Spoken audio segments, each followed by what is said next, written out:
Hi guys, welcome to my channel. So we are doing Navamsha studies part 4. Let's take this a notch further.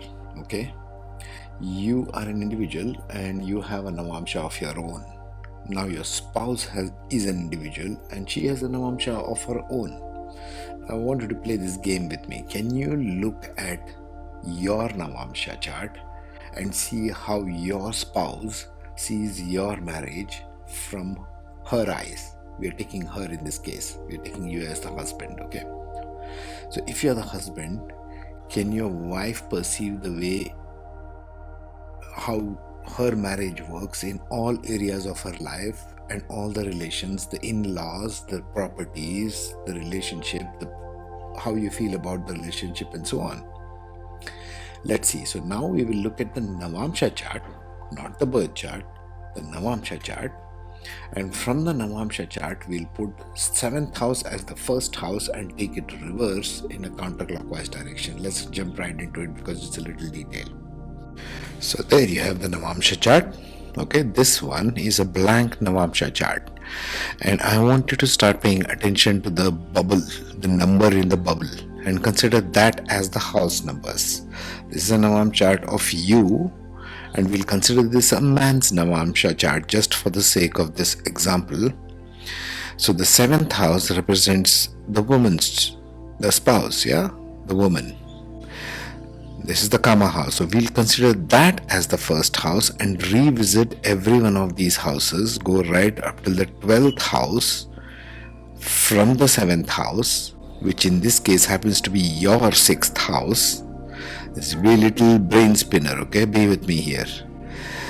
So looking at your Navamsha chart as your spouse.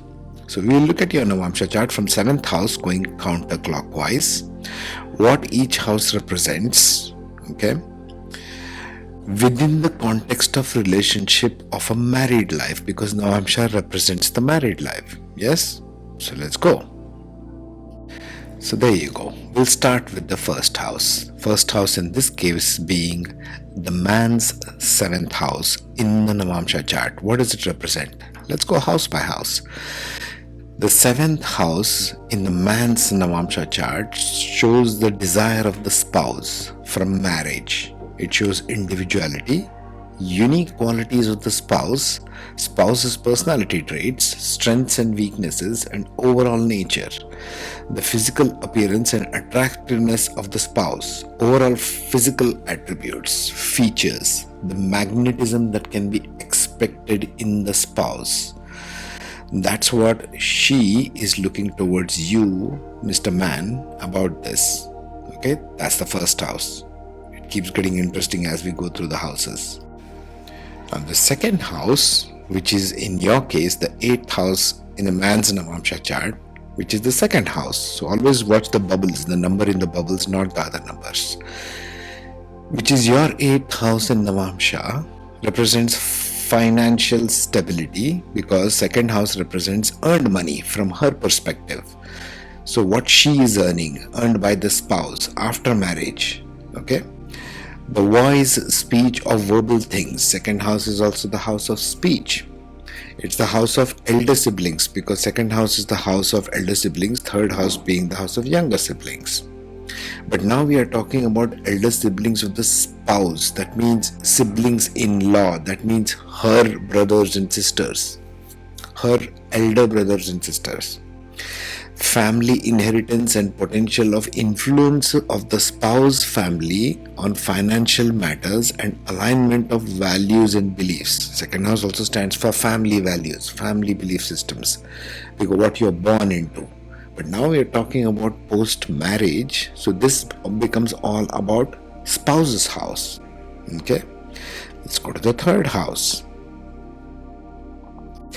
Now the third house, from the spouse's perspective, that is the Navamsha chart of a man here in this case, represents siblings and extended family of the spouse. Shows father-in-law, siblings-in-law, okay, cousins-in-law, the distant cousins, okay. Third house represents cousins, peers, group generally. But now we are talking about post-marriage, so it represents the siblings, in-law, cousins, in-law, distant cousins, relatives, and that kind of a thing. It also shows interactions with them, communication, teamwork, and collaboration within the spouse's family. The spouse's younger sibling, because third house represents the younger sibling. Efforts in married life, because third house is a place of competition, it's a place of effort.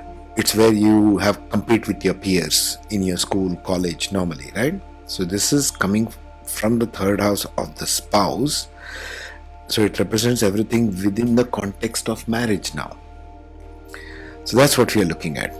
Okay, efforts in the relationship, efforts in married life, frequency and nature of short journeys or travels undertaken by the married couple together. Third house represents short journeys.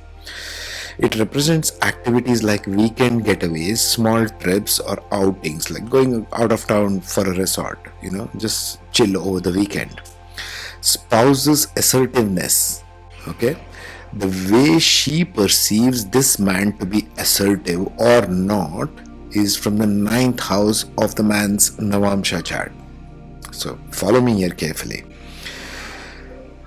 It represents activities like weekend, we finished that. Indicates proactive nature, spouse's assertiveness, self-motivation, ability to take initiatives within marriage. Is a man taking initiative to get stuff done in the house? That can be seen by the woman here, right? From the third place, going backward from the 7th house, that is the 9th house of the man's Navamsha chart. It indicates their proactive nature, their role in initiating activities and decision-making skills, hobbies, interests of the spouse. Third house represents interest, which in this case becomes the 9th house of the man's Navamsha chart. It suggests the areas where a partner may excel or have keen interest, hobbies, okay? Playing a musical instrument, maybe a simple thing. This house reflects the importance of shared interests and hobbies that can contribute to overall compatibility and bond within marriage. Do you and your spouse share the same hobbies? Do you have something in common? I was just seeing the serial TV on OTT platform the other day, the couple don't have anything in common. Like she likes to play tennis and he likes to go golfing with his buddies. They never have anything in common. They go to the marriage counselor. What use is that? You need to find something common there. That's the third house or the 9th house of the man. Third house looking from the 7th house. In the same chart, by the way. We are looking at only man's Navamsha chart here. Be careful. We are not looking at the woman's. Now the 4th house, looking at it from the spouse's side, from the 7th house, the 4th place would be the 10th house of the man's Navamsha chart, right? So the 4th place in this case represents the spouse's domestic peace of marriage, because 4th house represents what? Represents the home, the mother, the heart. So the peace of marriage. People don't have peace within their marriages. They're all the time arguing, fighting about one thing or the other. This is not there, that bill is not paid, this, that and the other. These are worldly things. Everybody has them. But where is the peace? Do you find peace with your partner? That's what we are seeing in the quality of 4th from the 7th house going this way. Okay? Right. Spouse's domestic peace of marriage. The way spouse sees the peace of marriage is shown here. In this case, it's Our Lady. This woman, if she sees the Navamsha chart of this man, before getting married, for example, if she sees this house is pretty badly damaged, she wouldn't want to get into relationship with this man. She doesn't want to get married to this man. Why? Because she sees a lot of trouble here. That's the way to evaluate it also. Domestic environment. What is the home environment like when you stay married to this guy? Look, women look at the big picture. The house is their home, their nest. They bring their children into the world. They'll feed them. They will feed their babies. They look after them. They spend their whole life. It is their nest. So the woman should look at all of these aspects very carefully in a man's Navamsha chart, not natal chart. The domestic environment and overall atmosphere as experienced by the spouse in married life. The level of comfort and emotional security experienced by the spouse. Family background of the spouse as seen by this lady. is the 10th house of the Navamsha chart of the man. Okay. It signifies cultural and emotional upbringing, values and traditions associated with the spouse's family as seen by the spouse. Again, everything is relative. Why am I going on stressing it's as seen from the spouse? Because the husband might be thinking something completely different. We all have different ascendants, different perspectives. It's always the case.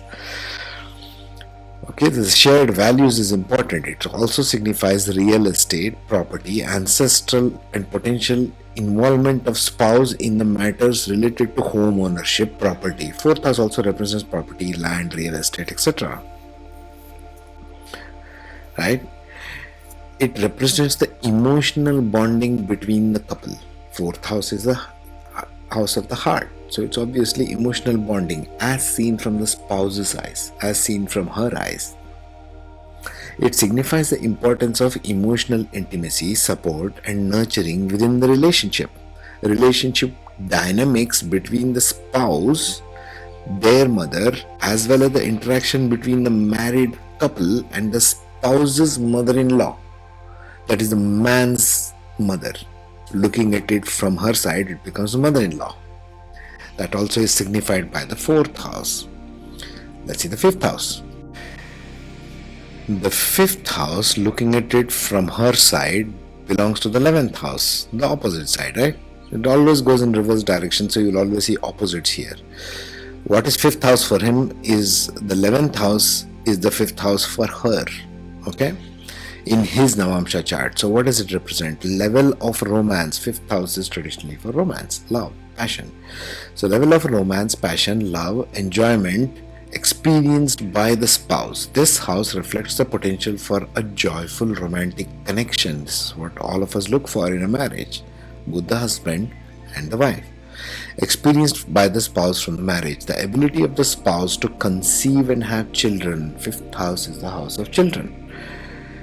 This shows, number one over there, this house shows children relationship to him. This house shows the children relationship to her.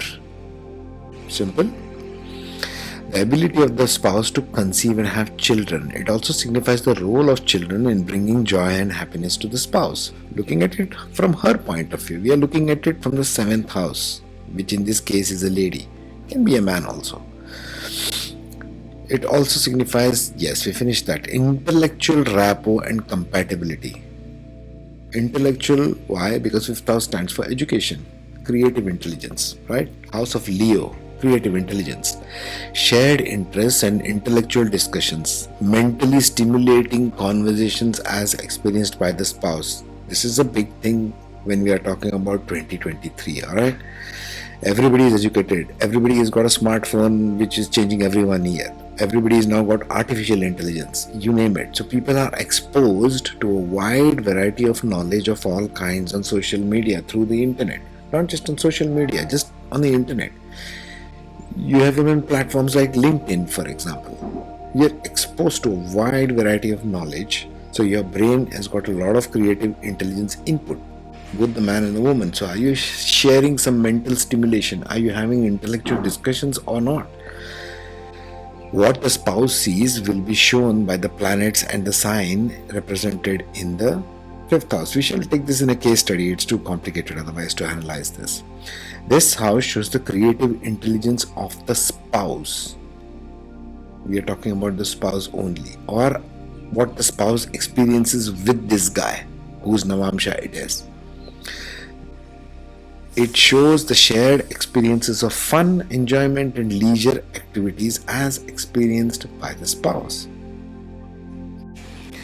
Now, when we talk of 6th place, 6th house is a place of traditionally debts, loans, fights, quarrels. The Dushtana house, right? Nobody wants to do anything to do with 6th house. It's a challenging house. So here we talk about the fights within marriage. Most couples love this, right? They just love to get on each other's nerves. So it represents how or where the spouse, if at all, will fight with this guy, with Mr. Ascendant, Mr. Guy over here, okay? Potential obstacles, disagreements, or power struggles that the spouse perceives. She perceives this area or this house and the planets and the points here and the zodiac sign, of course, as the areas of concern. Okay, potential health concern, because 6th house is the house of short-term illnesses, 12th house being long-term illnesses. Issues that may affect the spouse, that is seen over here. Indication of spouse in work-related matters. Why? Because 6th house is a house of daily routines or service-oriented professions. Spouse's approach in resolving conflicts. How does she resolve conflicts? Forget about this guide, whatever he is doing. In his Navamsha chart, we will see how this lady goes about resolving conflicts. If there is Mars, she will fight it with aggression. If it's Jupiter, she will go with knowledge. If it's Venus, she will try to be more sensual, more artistic about it, more softer about it. Moon, softer about it. You see how I'm getting to the meanings of this, yeah? Now let's see the 7th house. Now, which becomes the ascendant for the guy. So it's the Bhavad Bhavam. Now it gets interesting, right? Then the 7th house is the first house of the Navamsha, right? Which is how your spouse sees you. Right? How you see your spouse is here, how your spouse sees you. Because we are talking from the viewpoint of her, from the spouse. In a man's Navamsha chart, your personality traits, your behavior, your overall disposition, the desire of the spouse from the marriage, all of these aspects are seen from the eyes of the spouse looking at the ascendant. Okay? The level of self-awareness, self-expression and personal growth within the context of marriage, that's also seen from here. The spouse's physical appearance, how she sees you. You might be short, tall, bald, with one hippie hair and an earring and 20 tattoos. That doesn't matter. How she sees you is what matters, isn't it? How your spouse sees you, whether it's good or whether it's not. She thinks you're ugly, or she thinks she's always comparing you to other men. Why? Because she's perceiving you differently. You see? This is where many of the fights begin, yes? The separation begins there. The desire of the spouse from marriage, okay? The spouse's physical appearance and characteristics, their external attributes, beauty, charm, magnetism, spouse's understanding of compromise and commitment and importance of maintaining healthy relationship. Now, here comes the important nice part. Since this is Bhavad Bhavam from the 7th house, 7th place from the 7th house, remember what I spoke in earlier? Once you cross the 12th house, it becomes past life. Okay, it represents past life connection with the spouse, especially with this kind of placements of planets. If there is some planets there, it represents what the planet represents. Okay, for example, if Venus is placed here, it might represent that your spouse is your lover from past life. If it is Sun, it can mean this person is your father or your ancestor from past life. You see, we all change bodies, we all change families, we all change roles. Sometimes we come as the husband, sometimes we come as the wife, sometimes we come as the child. The soul has no preference. It just wants to finish up the karmas. That's the way Vedic astrology is structured. This is not about incestuous attitude. This is more about what the soul has taken birth as your spouse in this lifetime. Okay, let's get to the 8th house. So the 8th house, which is the second in Navamsha, 8th looking at it from her point of view. Now 8th house is the house of change and transformation, yes? So it represents the longevity and transformations and of through married life. What will they undergo change looking at it from her point of view? What will their marriage undergo change if she decide to marry this guy? You can straight away tell from Navamsha. If it's good or bad, if it's changing constantly, if it's afflicted, damaged, you can tell that. Through married life, changes of all kinds, be it financial, bond with the spouse, divorce, any kind of thing, okay? It may be too much of traveling, too much of loss, too much of gain. Too much of change is also not good. There needs to be some stability. It even shows stability. If I go and stick Saturn here, it becomes a very stable marriage as perceived from her point of view. Nature of interactions and health of in-laws. 8th house represents in-laws. If 7th house represents spouse, 8th house represents what you gain after marriage. Really, what you gain after marriage is the in-laws. How about that? Speech of the spouse towards your family. Why? Because 8th house looks at the 2nd house. Okay? And joint assets after marriage. 8th house is about joint assets. marital bond, emotional, psychological, and sexual connectivity with the spouse. Very crucial for any marriage, right? The continued sense of all these three is important to have a well balanced marriage, well balanced connectivity, well balanced sense of peace, harmony, nurturing, all of these things which you look for. Interest in hidden secrets. I put it as secrets, it can also be occult and mysticism like tarot, astrology, and everything. After marriage, that also is there. That can also be seen here. Family secrets. When it comes to marriage, it's more like family secrets. Second house of Navamsha shows the family secrets as perceived by the spouse. Okay? And investment and affairs and politics, etc. Family politics is a big thing, right? We don't marry just two individuals, we marry two families. So, who is talking to whom, which uncle to which aunt, in laws, siblings, in laws, so much of politics goes on everywhere in the world, in family dynamics. So this is pertaining to that family dynamics because that's all hidden. All the jealousy, all things go on between different people, right? That is seen from her side looking at the second house of the Navamsha. Okay? Now coming to the ninth house, which is third from the Navamsha, in this case, of this guy. And third house, ninth house is a house of what? It's a house of, shows younger siblings of the spouse, siblings in law. Efforts of, that means from her side, his brothers, younger brothers. Spouse's luck after marriage, because ninth house stands for luck, fortune, religion after marriage. Will they go and change their religion? Will they convert to some other thing? Spiritual and philosophical compatibility, shared beliefs, values, worldview. What kind of larger value system do you have that you share with your spouse? That is shown in the ninth from the seventh house, which is the third house of this guy in the Navamsha chart. It shows long distance travel because ninth house is long distance travel, but now everything you are taking as a couple, not as an individual. If you get married to this guy, that house kicks in, otherwise it doesn't. Not for this lady. She can move on, she can get married to another guy and she will never see that. This is in the Navamsha chart of the chap whom she is thinking of getting married to.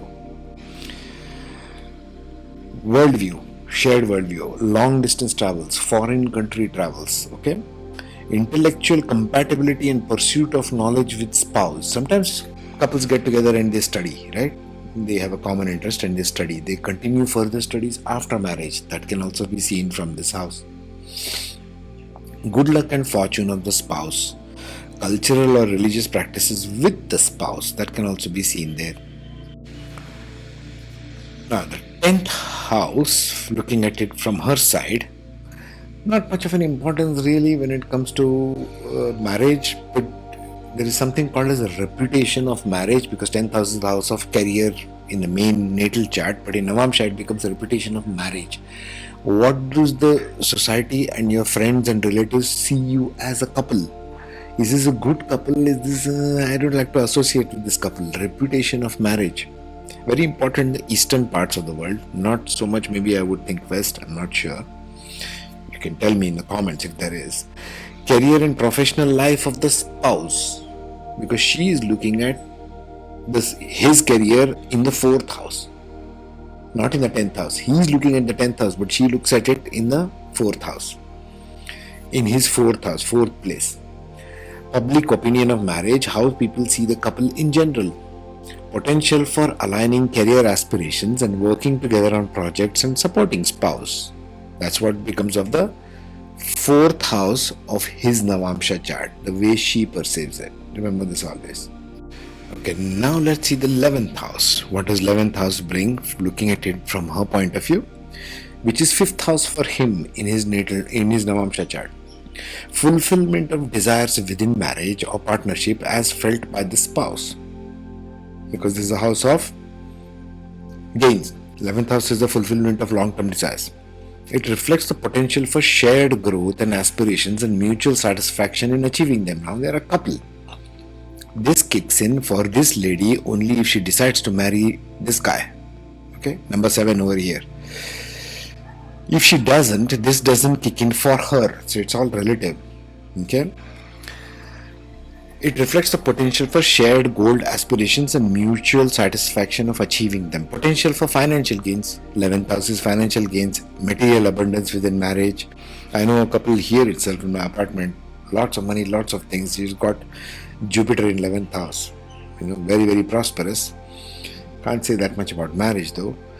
As it comes from spouse. So what she will gain, if ladies, gold diggers out there, if you're interested in how much money my husband will bring and how many shoes I can buy, you got to look at his Navamsha's 5th house. That's what you will gain.